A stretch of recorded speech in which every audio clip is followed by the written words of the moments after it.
Сәлем достар, сіздермен бірге Оңай каналы. Бүгін біз сіздерге Солтүстік Корея жайлы сіз білмеген сұмдық фактілерді айтатын боламыз. Ал кеттік достар. Бірінші, Солтүстік Корея үкіметі кедейлерді суретке түсіру әрекеттерін заңнамалық деңгейде болмайтындығын айтады. Ол халықтың көп бөлігі кедейлік шегінде өмір сүретіні туралы ақпараттың таратылуынан қорқады. Екінші, сізге өміріңізде автокөлік сатып алуға тыйым салынады деп ойладыңыз ба? Олай болса, Солтүстік Кореяда тек әскери адамдарға және шенеуніктерге ғана көлік алуға рұқсат етілген. Келесі, дін және порнография заңнан тыс.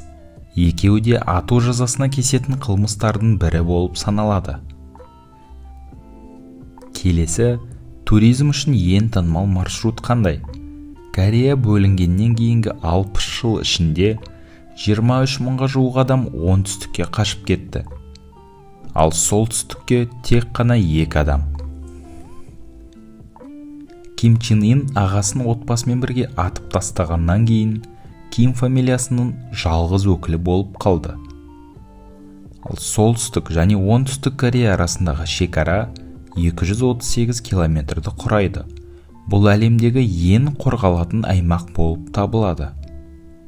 Бұл мемлекетте 3 ұрпақтың жазасы бар. Бұл дегеніміз, адам түрмеге жіберілгенде оның бүкіл отбасы онымен бірге жүреді.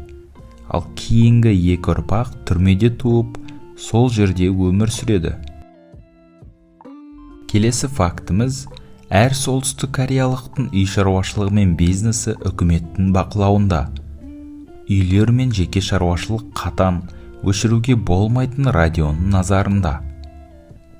Солтүстік Кореяда марихуана заңды болып табылады, және де тіпті есірткі болып саналмайды да.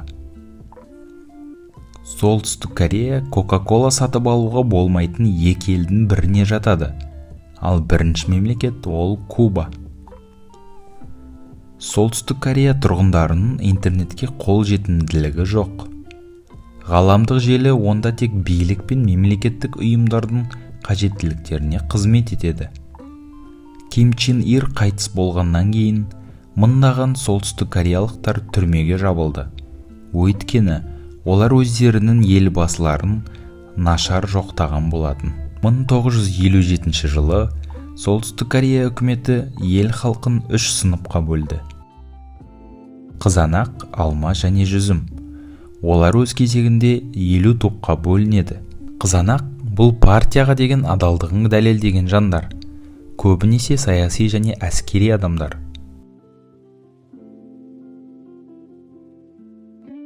Алма бұл түзетуді қажет ететіндер. Және әдетте бұл мәртебені қарапайым адамдар алады.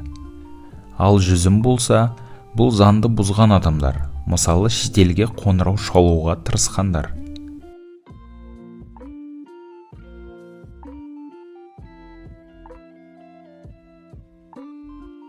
Трафик ханым.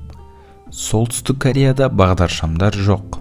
Бірақ үлкен қалаларда әлі де қозғалысты реттеу қажеттілігі туындайды. Және сол себепті сүйкімді қыздардың көмегі халыққа қажет. Трафик ханымдар 26 жастан үлкен емес және бойдақ болулары керек. Осы қағидалардың біреуі бұзылған жағдайда трафик ханым жұмыстан босатылады. Солтүстік Кореяның бұрынғы билеушісі өте ерекше тұлға болды. Мектептегі міндетті пән болып табылатын оның өмірбаянында ол Пэктусан тауында дүниеге келді. Және сол кезде аспанда жарқын жаңа жұлдыз және қос кемпір-қосақ пайда болды делінген. Ол 6 айға жетпей жүре және сөйлей бастады. Дәретханаға бармады. Қайтыс болғаннан кейін бұқаралық ақпарат құралдары Кимнің жолдасының қайтыс болуы қарлы боран тудырды. Ал Пэктусан тауындағы туған жерін жанындағы мұздықтар жарылды деп хабарлады. Алайда басқа мәліметтерге сәйкес, Солтүстік Кореяның болашақ билеушісі КСРОда Вятка ауылында дүниеге келген. Онда әкесі жапон басқыншыларынан жасырынған. Оның есімі сол күндері Юрий Арсенович Ким болатын. Оның өмірбаянынан басқа фактілерге қатысты ешқандай теріске шығарулар жоқ. Бірақ олар сәл безендірілген сияқты деп ойлаймыз, достар. Солтүстік Корея өзінің ақылды ғылымдары СПИД, Эбола, MERS коронавирусын емдейтін дәрі-дәрмек ойлап тапқанын мәлімдеді. Сондай-ақ керемет инъекциялар қатерлі ісік, таңертеңгі жүрек айну және компьютерде ұзақ жұмыс істеуге көмектеседі. Препараттың құрамында Кэсон қаласының маңында өсетін қызыл женьшень сығындысы, аздап алтын мен платина кіреді. Осымен, достар, бүгінгі видеомыз өз соңына жетті. Солтүстік Корея туралы қызық фактілер сіздерге ұнады деген ойдамыз. Видеомызға лайк басып, коммент қалдыруды ұмытпаңыздар. Келесі кездескенше, достар.